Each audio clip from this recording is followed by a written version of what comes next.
जी अस्सलाम वालेकुम। अॼु असां सां इंडिया खां हिकु लेखक, हिकु शाइरा महिमान आहे। असां चाहींदासीं त कुझु गुफ़्तगू पहिरियां उन सां कयूं ऐं उन खां पोइ अॼु असांजो पंहिंजो जेको क्लास आहे ऐं जेको टॉपिक आहे सिंधी जो, शाह अब्दुल लतीफ़ भिटाई। शाह अब्दुल लतीफ़ भिटाईअ जे बारे में इंतिहाई अहम मालूमात अॼु असां ॾिसंदासीं। पर उन खां पहिरियां असां थोरो ब्रीफली हिकिड़ो पंहिंजो गुफ़्तगू कंदासीं जेका असांजी महिमान आहे जंहिंजो ताल्लुक इंडिया सां आहे।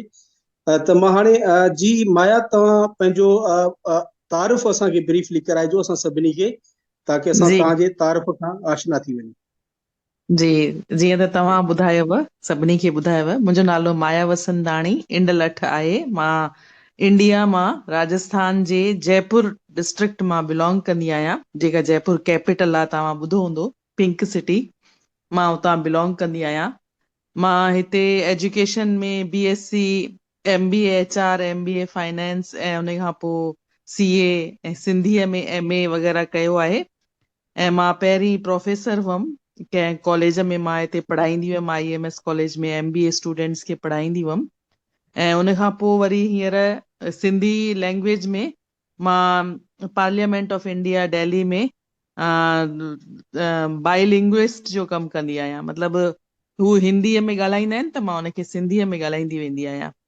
ऐं इन खां अलावा हाणे मां किताब वग़ैरह लिखिया आहिनि, 5-6 किताब लिखी चुकी आहियां, ऐं जेके मां तव्हां सां थोरा शेयर बि कया आहिनि। ईअं मां थोरो यूट्यूब ते बि थोरो घणो ठाहींदी रहंदी आहियां, लेकिन उहो वधीक एतिरो कान कयो आहे यूट्यूब ते कमु, थोरो घणो ई कयो आहे। इहो मुंहिंजो आहे तारुफ़।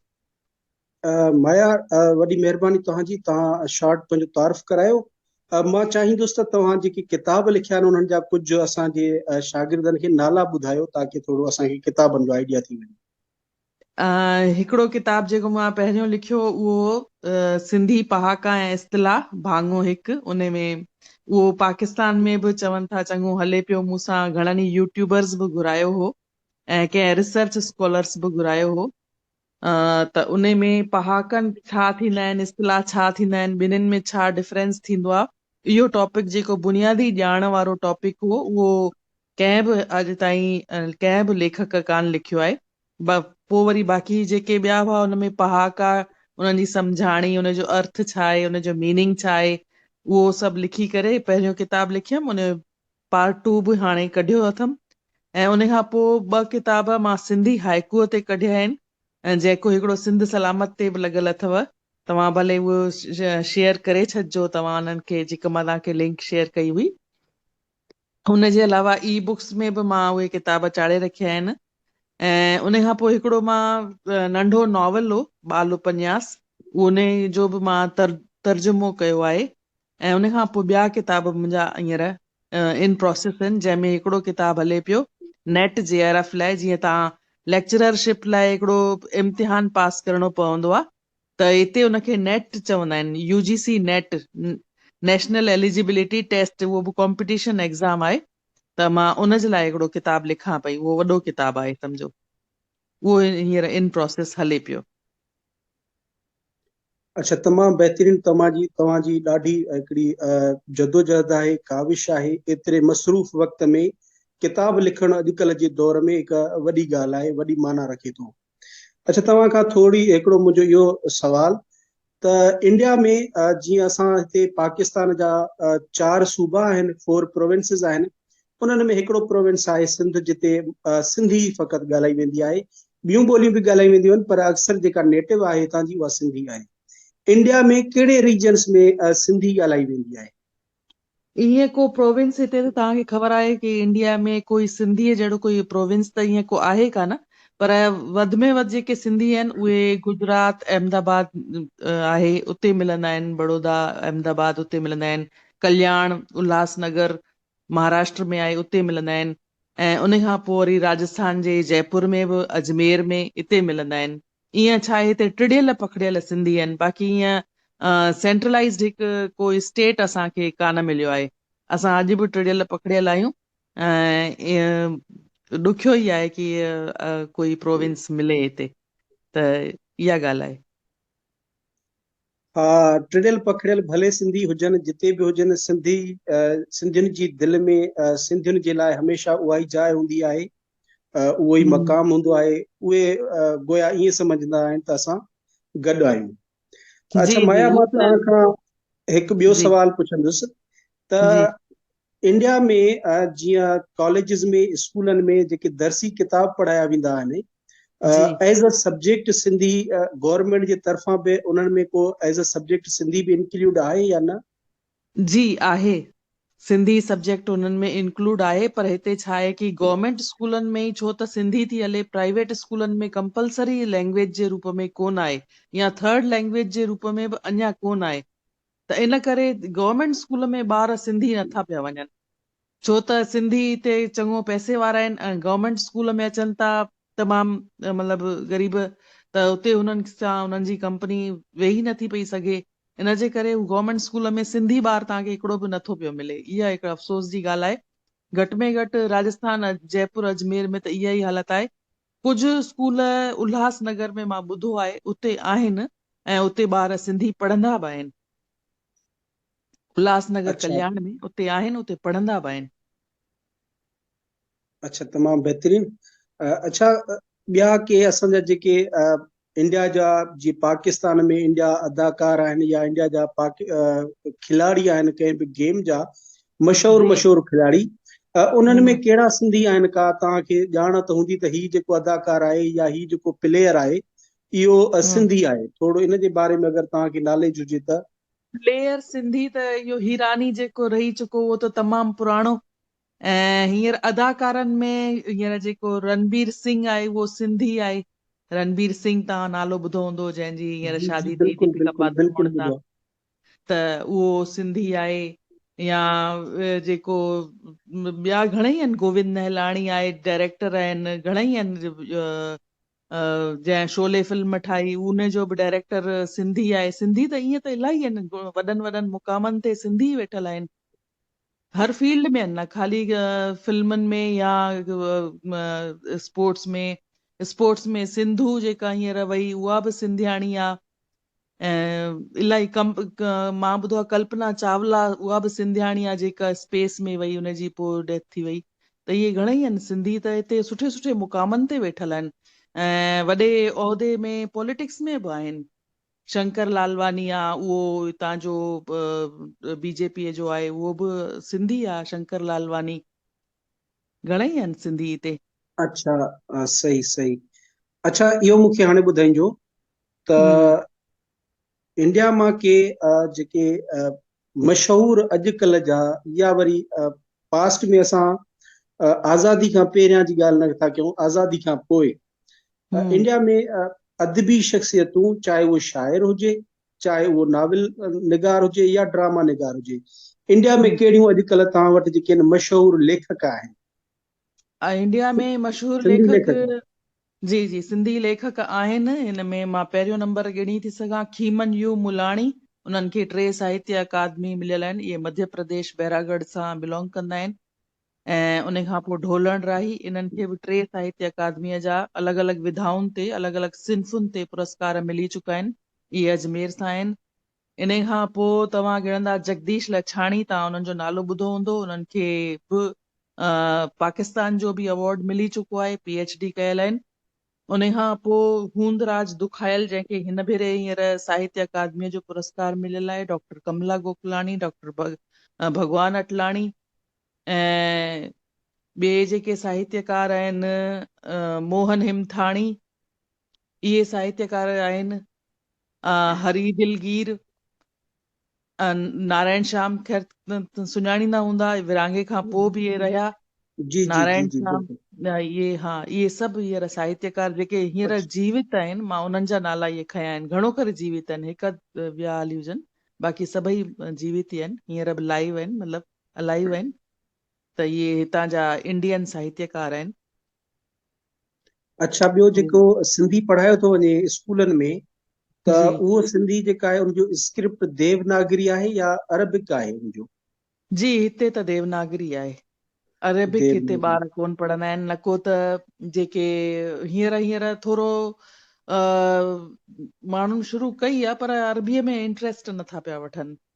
देवनागरीअ में ई था पढ़नि, छो त हिते हिंदी थी हले, त हिंदीअ जे बराबरि ई आहे देवनागरी सिंधी बि। ख़ाली 4 अखरनि में फ़र्क़ु आहे, उहो हेठां लाइन लॻी वेंदी आहे। त बाक़ी त ॿार हिते देवनागरीअ में ई पढ़ंदा आहिनि। मां ख़ुदि बि देवनागरीअ में ई लिखंदी आहियां। अच्छा, मां तव्हांजो अरबी हिकिड़ो लिखण किताब, वारा त जेके सीनियर राइटर्स आहिनि उन्हनि मां आहिनि, या के इरले विरले एकड़ ॿेकड़ हुजनि त ॿी ॻाल्हि आहे, अदरवाइज़ देवनागरी वधीक हलंदी आहे। अच्छा मां तव्हांजो हिकिड़ो किताब ॾिठो, उन में त जेको हाइको ते ई हुयो, उन में जी, त जेको आहे अरबी रस्मुल ख़त में बि लिखियल हुयो। छा अरबी रस्मुल ख़त तव्हां पाण बि ॼाणियो था या? अरबी मां थोरी घणी ॼाणा, बाक़ी मां ॿिए कंहिंखां ई लिखारायो आहे। हुन में मां किताब में बि लिखियो ई आहे कि जंहिं अरबी में लिखियो आहे हुनजो नालो बि ॾिनो आहे लीलाराम आहूजा। भई अरबीअ में लिप्यंतरण उन्हनि कयो आहे, ट्रांसलिटरेशन उन्हनि कयो आहे, ऐं अच्छा देवनागरीअ में मूं लिखियो आहे। जी। अच्छा, हाणे तव्हांजे साम्हूं जेको स्क्रीन ते नज़र अची रहियो आहे, इन मां तव्हांखे कुझु सम्झ में त ईंदो हूंदो त ही छा छा लिखियल आहे, या एतिरो न। एतिरो न? अच्छा ठीकु। न। शाहीन, जेको आहे माया वसंदाणी जा जेके किताब आहिनि मां ग्रुप में शेयर करे छॾींदुसि। जी जी। अच्छा हाणे थोरो जेको लास्ट कुझु सवाल करे पोइ असां टॉपिक ते हलंदासीं। इंडिया में सिंधी अख़बारूं बि आहिनि, अख़बारूं शाया थियनि पियूं? आहिनि, सिंधी अख़बारूं आहिनि, घणेई आहिनि ईअं, पर लेकिन उहे अख़बारूं कीअं आहिनि, उन्हनि जो लिमिटेड सर्कुलेशन आहे। भई ईअं हुजे कि भई जयपुर जी हिकिड़ी अख़बार आहे, सॼे जयपुर में वञे पई, राजस्थान जी अख़बार आहे, सॼे राजस्थान में वञे थी, अहिड़ो हिते सर्कुलेशन कान्हे। उहो लिमिटेड एरिया में कुझु कॉपियूं ठाहे करे उहे हिक ॿिए खे, जीअं हफ़्तेवार आहे या का माहवार आहे, ईअं करे इहे निकिरनि पियूं अख़बारूं। अख़बारूं डेली अख़बार तमामु का एकड़ वेकड़ हूंदी, उहा बि उनजो लिमिटेड सर्कुलेशन आहे। ऐं उन में अख़बारुनि में बि न्यूज़ घटि ऐं एडवर्टाइज़मेंट वधीक आहे। अच्छा जेका सही। ॻाल्हि हक़ीक़त इहा आहे कि उन्हनि जे में हम्म, एडवर्टाइज़मेंट वधीक ईंदी आहे ऐं न्यूज़ घटि, ऐं न्यूज़ में बि उहे लिमिटेड एरिया खे ई खणंदा आहिनि। घणो करे मां ॾिठो आहे कि उन्हनि में अहिड़ी न्यूज़, जीअं पाण हुनखे न्यूज़ सम्झी करे रोज़ घुरायूं या हफ़्तेवार में बि अचे, ऐं न्यूज़ पकड़े करे हुनखे खणूं, रेफर कयूं, ओड़ी ॻाल्हि हुन में कान हूंदी आहे। घणो अच्छा करे सही। इहे असां पंहिंजे समाज जी न्यूज़ ॾींदा आहिनि, कंहिं ग्रुप जी, कंहिं संस्था जी न्यूज़ उन में छापींदा आहिनि, या सिंधी तबिके सां को रिलेटेड हुजे, वाबस्ता हुजे त उनखे थोरो घणो छापींदा आहिनि, ईअं उहे समाचार ॾींदा आहिनि। ऐं बाक़ी सॼो भरियल हूंदो आहे एडवर्टाइज़मेंट सां। भई सिंधियुनि जूं कहिड़ा कहिड़ा दुकान आहिनि, कहिड़ा कहिड़ा कम हलनि पिया, उहे पंहिंजी पंहिंजी एडवर्टाइज़मेंट करण लाइ, अख़बार खे हलाइण लाइ उहे ॾींदा आहिनि, त पोइ उनजो इन रूप में उहे पेमेंट कंदा आहिनि। अच्छा तमामु बहितरीन। ऐं हिकु ॿियो सवाल त शाह अब्दुल लतीफ़ खां अलावा कोई हम्म, पाकिस्तानी सिंधी अदब जो को राइटर जेको इंडिया में हम्म। तव्हां वटि मशहूरु हुजे, या जेके तव्हांखे नाला ईंदा हुजनि त ही जेके आहिनि शाइर, इहे हिते इंडिया में बि जेके आहिनि उहे पढ़ाया वेंदा आहिनि या पढ़िया वञनि था?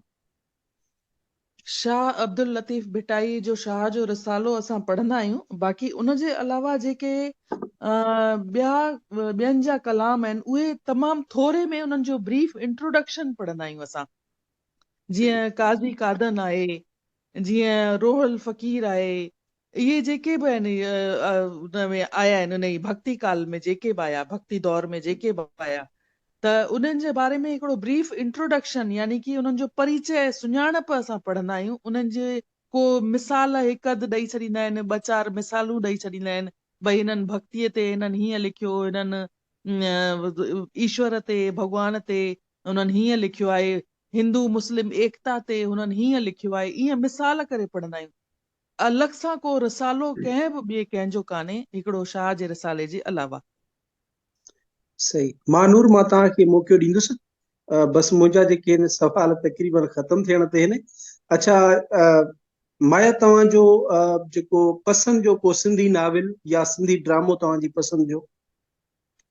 पसंदि जो जेको सिंधी नॉवल आहे, उहो आहे सैलाब ज़िंदगीअ जो, पोपटी हीरानंदाणीअ द्वारां लिखियलु आहे। उहो मूंखे तमामु वणियो। उन पोपटी हीरानंदाणीअ हिकिड़ो 22 या 82 या 84 पेज जो लिखियलु नॉवल आहे, पर उहो तमामु बहितरीनु नॉवल आहे।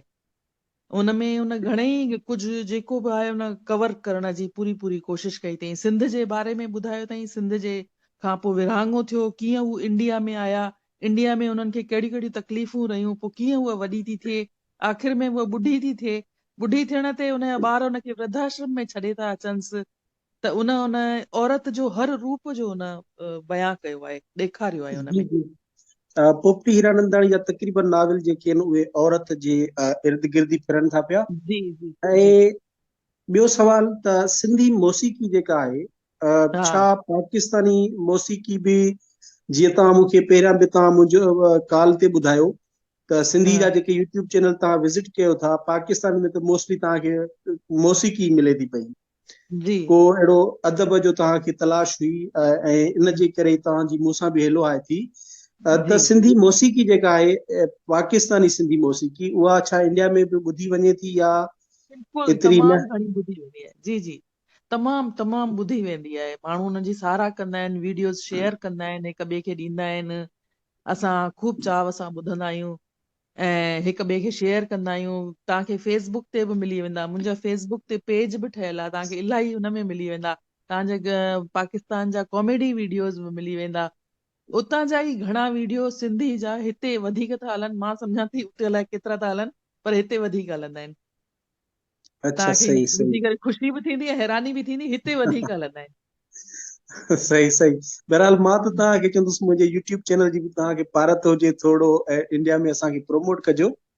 जी जी बिल्कुलु बिल्कुलु अच्छा बिल्कुलु। हिकिड़ो ॿियो सवाल हुयो ज़हन मां हटियो थो वञे। बहरहाल आख़िरी सवाल मां इहो थो कयां त चाहे पाकिस्तान जी हुकूमत हुजे या इंडिया जी हुकूमत हुजे, उन्हनि जा जी पंहिंजा एतिराज़ पंहिंजी जाइ ते, पर जी जेके पाकिस्तानी ऐं इंडिया जे माण्हुनि जे दिलनि में आहे, मां नथो सम्झां त उन्हनि जे दिलनि में एतिरा फ़र्क़ हूंदा।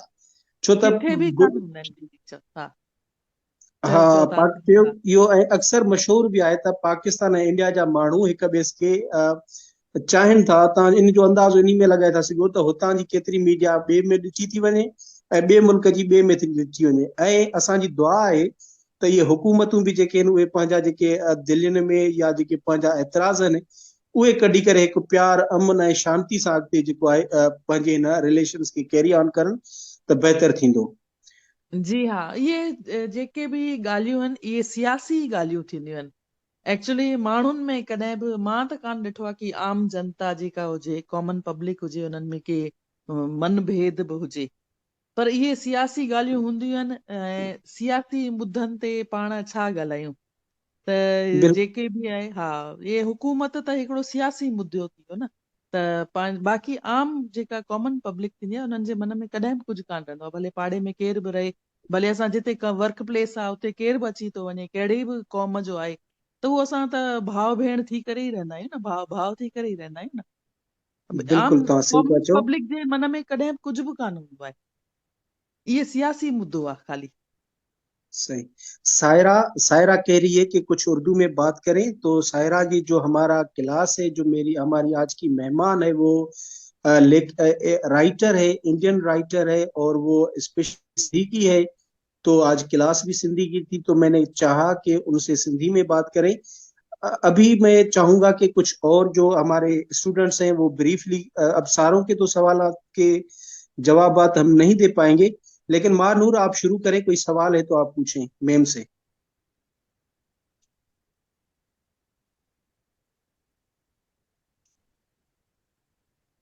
मैम आपसे वो रिक्वेस्ट कर रहे हैं कि थोड़ा बहुत उर्दू में बात करें तो हम, ताकि वो समझ जाएं। अच्छा, मैं मैम उर्दू में बात करूंगी। ठीक है, उर्दू मतलब यही सिंधी हिंदी में बात करूंगी, जैसे ये बहुत अच्छा, हाँ मैं जी। अभी अभी अभी एक स्टूडेंट को माइक पे लेता हूँ।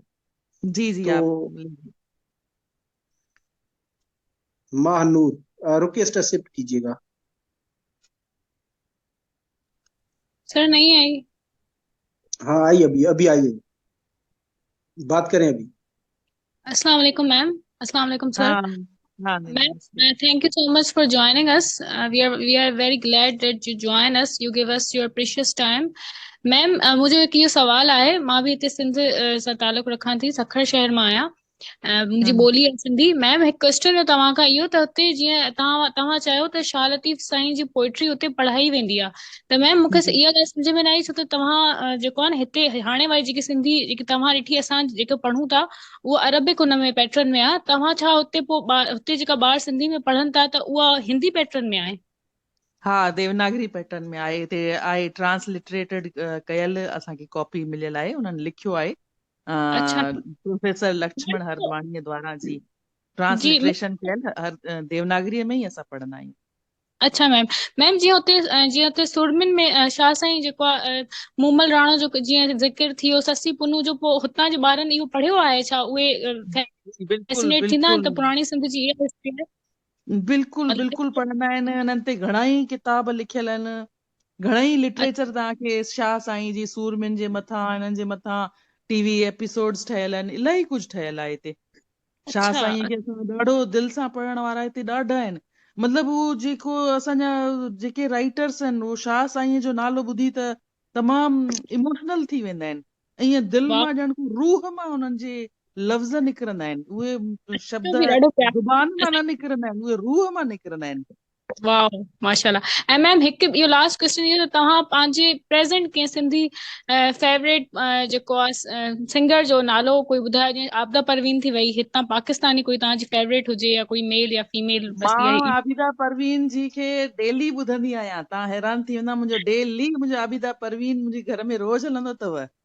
वाओ। एॾी मूंखे, हा तमामु एतिरी मूंखे हुनजी आवाज़ एतिरी वणंदी आहे। ॿियूं बि आहिनि, सनम मारूई आहे, ॿिए बि इलाही इनखे ॿुधंदा आहियूं, पर आबिदा परवीन त ईअं आहे ॼण को भई को धर्म ग्रंथ हुजे, भई उनखे ॿुधणो डेली आहे, उनजे जी बिना उहे मुंहिंजो इंडिया कमु बि न आई हलंदो हुई, नेक्स्ट शो बि कयो हुयो उन्हनि जो, त इंडिया ॾिठल बि आहे। आहे। ऐं जी मैम जी असां तव्हांखे इनवाइट कंदासीं काइंडली, ज़रूर तव्हां अचो, सिंध अचो, पाकिस्तान अचो, असांखे विज़िट करे वञो, असांजे सिंध खे। बिल्कुलु thank you so much ma'am for your time. Thank you so much. Thank U sir. Thank U thank U. अच्छा, हाणे कंहिं ॿिए खे सवाल आहे त मूंखे ॿुधाए त मां माइक हुनजी ऑन कंदुसि।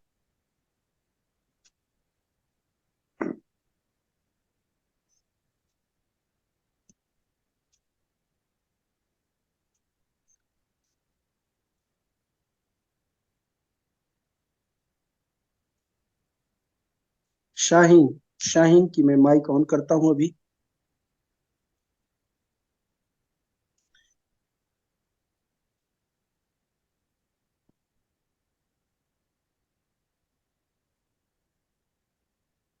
शाहीन एक्सेप्ट कीजिएगा। Yes, sir. Assalamu alaikum, both of you.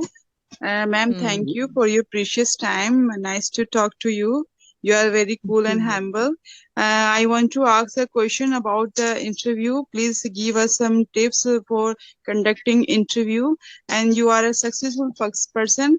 And I personally like to become a successful person like you. And please give us some tips about the interview. Thank you so much. Tips about interviews. Interview में हिंदी में बोलूं, हिंदी में बोलूं, English में बोलूं, जिसमें आप बोलो, madam जिसमें आप ये सब। उर्दू उर्दू में आप बात करें, इसको हिंदी या उर्दू में बात करें? उर्दू में। हाँ, हिंदी में बात करती हूँ मैं। जैसे इंटरव्यू में जनरल जो मैं टिप्स दे सकती हूँ वो है कि सबसे पहले तो आप अपना वेल ड्रेस्ड और नीट एंड क्लीन होकर के इंटरव्यू में अच्छी एंट्रेंस दे करके एंटर करिए। एंड जब तक आपको बैठने के लिए नहीं बोला जाए तब तक आप नहीं बैठिए। वो जब आपको बोलेंगे बैठने के लिए, उसके बाद बैठ करके, जो लेडी वहां पर अगर कोई इंटरव्यू ले रही है तो पहले लेडी को नमस्ते करिए, और अगर पैनल है तो लेडी को पहले, और अगर अकेला है तो जो भी सामने बैठा है उसको करेंगे। उसके बाद जो आपसे प्रश्न पूछे जाते हैं तो सबसे पहले बोलते हैं कि अपना परिचय दीजिए। तो आप अपना इंट्रोडक्शन जो देते हैं उसमें आप अपना नाम, कहाँ से बिलोंग करते हैं, आपकी एजुकेशन, आपके हॉबीज, आपकी स्ट्रेंथ जो भी है वो आप पूरा बता दीजिए। और उसके बाद कोई भी जो भी सवाल करते हैं आप उनसे बात करते वक्त आई टू आई कांटेक्ट रखिए।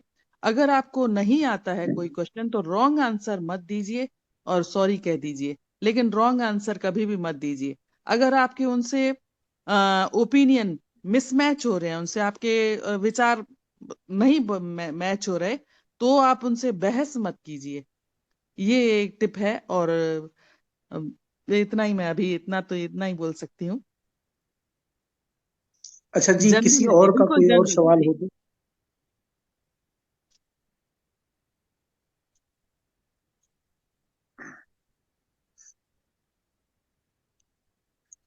अच्छा, अभी किसी का सवाल है तो बताएं, मैं उसका माइक ऑन करता हूँ।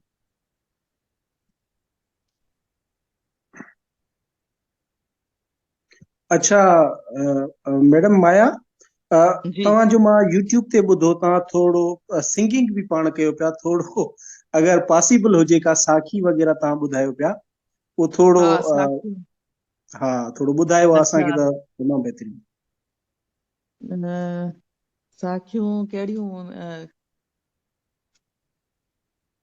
साखी या वरी का कुझु ॿियो ई जेको तव्हां हा, मतलब। ठीकु आहे। साखी त हींअर शायदि न यादि कान थी अचे। पेर त मुंहिंजा पितकड़ा इहा मां तव्हांखे ॿुधायांव थी। मुंहिंजी ॿेड़ी अथई विच सीर ते, इहो जेको कॉमन आहे। ठीक है मुंहिंजी ॿुधायो। ॿेड़ी अथई विच सीर ते, मुंहिंजी ॿेड़ी अथई विच सीर ते, पलो पायां थी मां जिंद पीर ते, ओ बासियूं बासियां थी मां जिंद पीर ते, ॿेड़ीअ वारा लाल उॾेरा, ॿेड़ीअ वारा लाल उॾेरा, केई कन था तो दर फेरा, तुंहिंजी महर अमीर फ़कीर ते, तुंहिंजी महर अमीर फ़कीर ते, पलो पायां थी मां जिंद पीर ते, ओ बासियूं बासियां थी मां जिंद पीर ते। Thank U. तमामु बहितरीन, तव्हांजो ॾाढो बहितरीन प्यारो आवाज़ आहे, माशाल्लाह तमामु बहितरीन। Thank U. मैडम, तव्हांजी वॾी महिरबानी, तव्हां असांखे टाइम ॾिनो। हक़ीक़त अथव, मां पहिरियां बि तव्हां सां व्हाट्सएप ते जॾहिं कॉल ते ॻाल्हि थी त इहो चयो त मां केतिरी मूंखे ख़ुशी थी आहे, तव्हां सां राब्तो थियो आहे मुंहिंजो। इन जे करे हाणे वरी जेको तव्हां असांखे टाइम ॾिनो, इंतिहाई तव्हांजा शुक्रगुज़ार आहियूं, इंतिहाई शुक्रगुज़ार। Thank you so much. तव्हां मूंखे एतिरो मान ॾिनो, तव्हां मूंखां एतिरा सवाल कया। Thank you so much. Thank you so हाणे मच। लास्ट में को पैगाम ॾियणु चाहियो स्टूडेंट्स खे त उनजे लाइ तव्हां। पैगाम इहो ई ॾियणु चाहींदसि त मन लॻाए करे पढ़ो। हींअर तव्हांजे पढ़ण जी एज आहे, ऐं हिन टाइम तव्हां पढ़ी वठंदा, महिनत करे वठंदा, त पोइ सॼी ज़िंदगी तव्हां आराम सां जी सघंदा। अगरि हींअर आराम कंदा त पोइ सॼी उमिरि वेठा पिया महिनत कंदा। Thank you so much. तमामु बहितरीन तव्हांजो अगरि पैगाम हुयो। हींअर आराम कंदा, घुमंदा फिरंदा, एंजॉय कंदा, त सॼी उमिरि तव्हांखे महिनत करणी पवंदी। पर अगरि तव्हां हींअर महिनत करे वठंदा त पोइ सॼी लाइफ तव्हां आराम सां घुमंदा फिरंदा, एंजॉय कंदा, पूरी लाइफ सुठी निकिरंदी। त हींअर ही महिनत करण जो वक़्तु अथव, हींअर करे वठो। हींअर तव्हां वटि माशाल्लाह। एज बि आहे, टाइम बि आहे, तव्हां वटि फैसिलिटीज़ बि आहे, ऐं हेल्थ बि आहे। पोइ तव्हांजी इहे सभु रिड्यूस थींदो वेंदो आहे। Thank you so much madam, तमामु बहितरीन तव्हांजो पैगाम हुयो, तव्हांजो मैसेज हुयो। इंतिहाई शुक्रगुज़ार आहियूं असां तव्हां सभिनी तव्हांजा, असां सभई तव्हांजा इंतिहाई शुक्रगुज़ार आहियूं। तव्हां हालांकि तव्हां मूंखे ॿुधायो त तव्हां ॾहें खां पहिरियां पहिरियां तव्हांजो जेका रूटीन आहे उन में तव्हां सुम्ही हा रहंदा आहियो, पर तव्हां मूंखे हा। टाइम ॾिनो, इंतिहाई शुक्रगुज़ार आहियां तव्हांजो। Thank U. मां बि तव्हांजी शुक्रगुज़ार आहियां। मूंखे एतिरी उर्दू कान ईंदी आहे। मां बि तव्हांजी शुक्रगुज़ार आहियां। तव्हां मूंखे हिते अॼु इनवाइट कयव, तव्हां मूंसां पंहिंजो ॻाल्हाइण ॿोलाइण थियो। थैंक यू सो मच हुनजे करे। You are welcome. ओके।